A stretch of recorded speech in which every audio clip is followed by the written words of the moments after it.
Hello everyone! Welcome back to my channel. In this video, you will learn how to make an A-line dress for adult. Let's go! These are the measurements needed. We have dress length 43 inches, shoulder 15 inches divided by 2, bust 42 inches divided by 4, armhole 18.5 inches divided by 2, neck width is 3.5 inches, neck depth for the front is 7 inches, neck depth for the back is 4 inches. So let's start drafting the front pattern. So for this pattern, you need one whole sheet of pattern paper. Then make a lengthwise center fold. So this part is for the front and the other side is for the back. So first, draw a horizontal line on top of your pattern paper. At least one ruler from the top edge of your pattern. Mark the corner A as your starting point. So this edge of your pattern is your center front. So this is a center fold part of your pattern. From point A, which is the starting point, to get point B, measure 3.5 inches. So this is your neck width. To get point B. From point A to get point C, use the 1/2 of the shoulder. So 15 inches divided by 2, so that is 7.5 inches. Going to the right. So this is your point C. Then from point C, measure 2 inches downward for the shoulder slope. So this is point D. Connect point B to point D using ruler.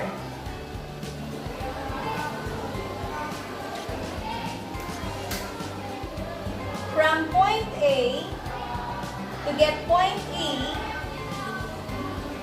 use the neck depth. So the neck depth of the front part is 7 inches. This is how you're going to measure the neck depth of the front. Place your tape measure from point B in a diagonal position to get point E. Then connect point B to E with a diagonal line. Because we are making a dress with V-shaped neckline. And then from point A to get point F, use the armhole measurement. So armhole divided by 2. 18.5 divided by 2, so that is 9 1/4. So this is your point F. Project point F to the right.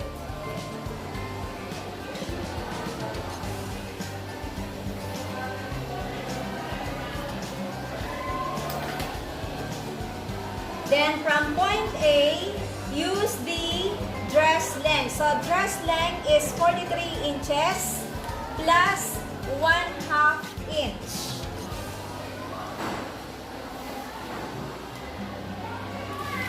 So from point A to get point G,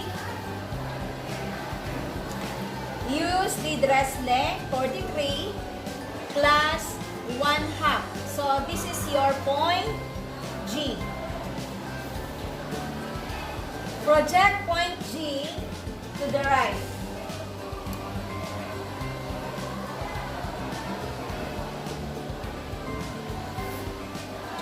the dress length.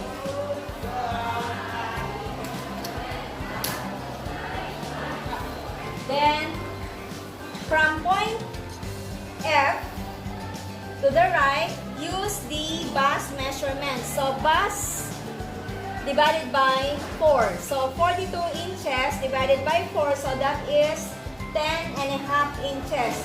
So, from point F to the right, measure 10.5 plus 1 inch for the easing. So, this is point H.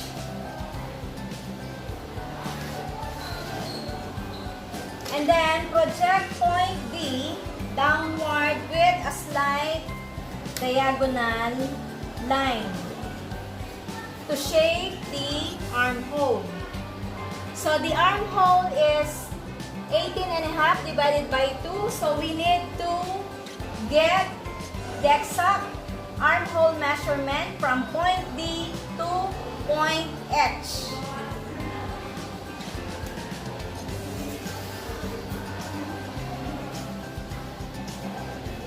So, place your French curve and then from point D, measure the armhole.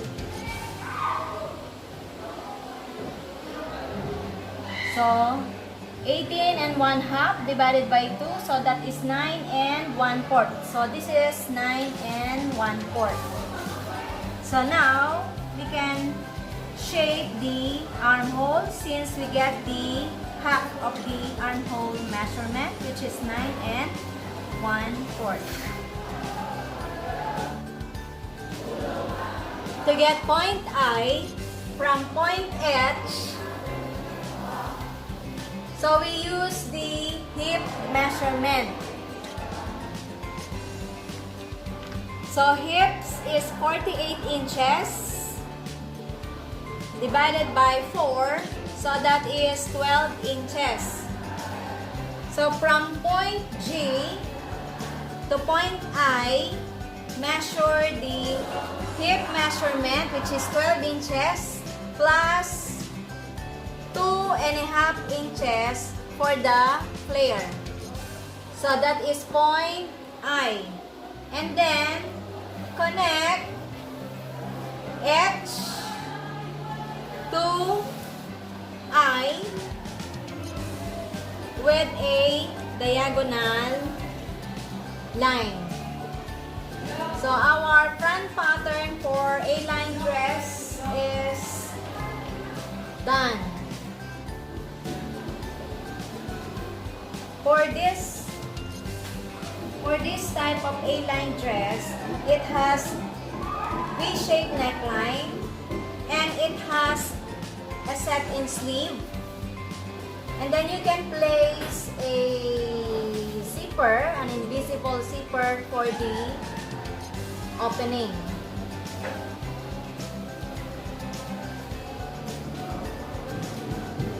Remember that this pattern is only a manipulated, so there are no seam allowances. So you will place the seam allowances directly on the fabric.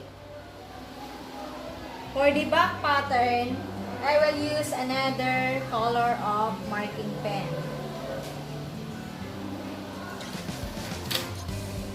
So we will use this front pattern in order to drop the back pattern. So the neck depth of the back pattern is 4 inches. So from the starting point, measure 4 inches. So this is 0.1. And then the neck width of the front pattern is the same. So we just shape the neckline. First, project your point 1 to the right and then shape the back neckline using French curve. So this is our back neckline.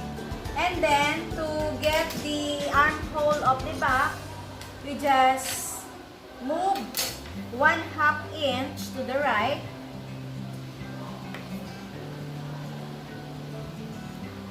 And then, so this is point 2. From point D upward, measure 1/2 inch. So this is point 3. Then connect point B to point 3. And then shape your back armhole passing point 2 up, point 3 up to point H. Make sure that it will pass it to point B.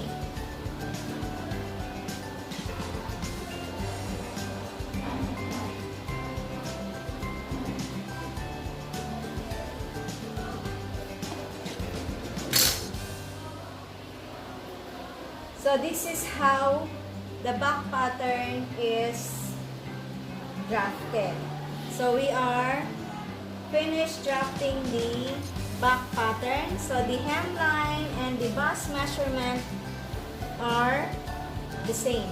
So we just trace this on another sheet of pattern paper. Let's start with the hemline. So you have to use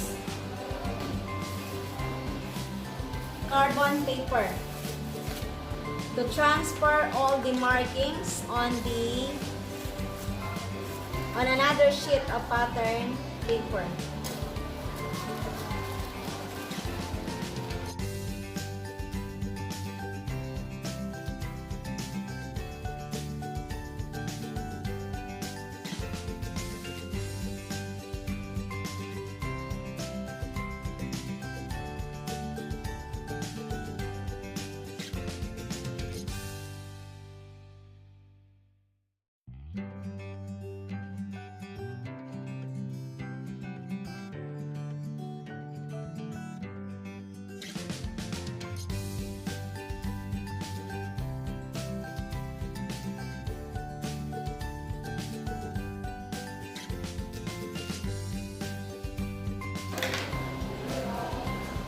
To make it clear, I will replace all the markings.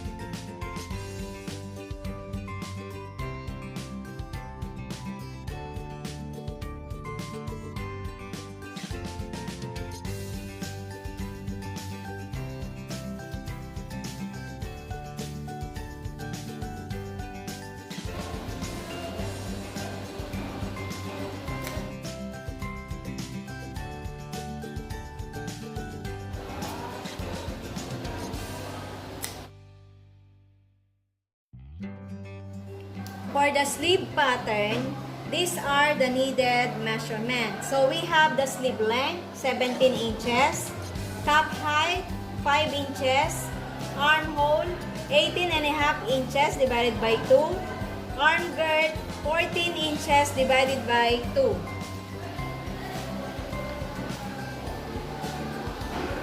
So we need a pattern paper.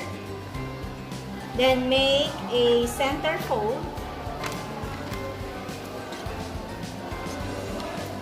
So this part is a center fold. Then draw a horizontal line on top of your pattern paper. Mark the corner A as your starting point. From point A to get point B, use the cup height. So the cup height is 5 inches. So this is now your point B. Project point B to the right. Then from point A to get point C, use the sleeve length. So sleeve length is 17 inches. So This is point C. Project point C to the right.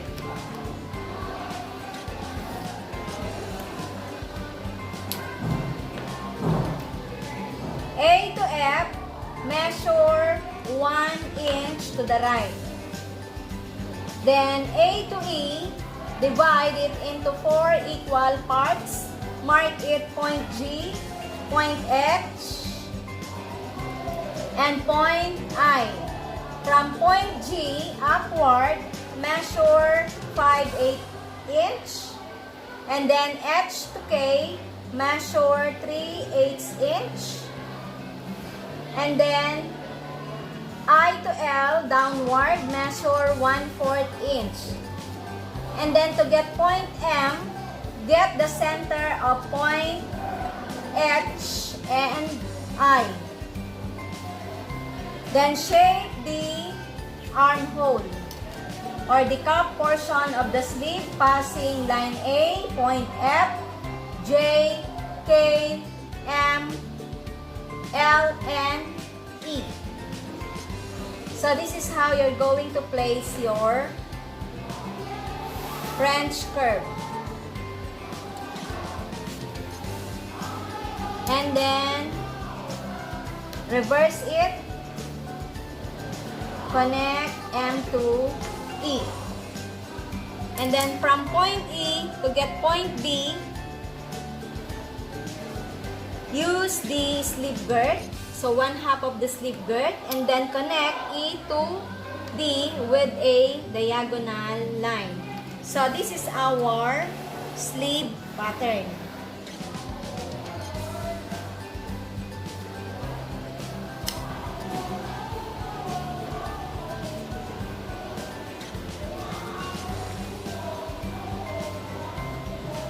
So this is our sleeve pattern. This is the back part and this is the front part. So to make it the front part, we have to lower the curve of the cup portion of the sleeve by 3/8 inch.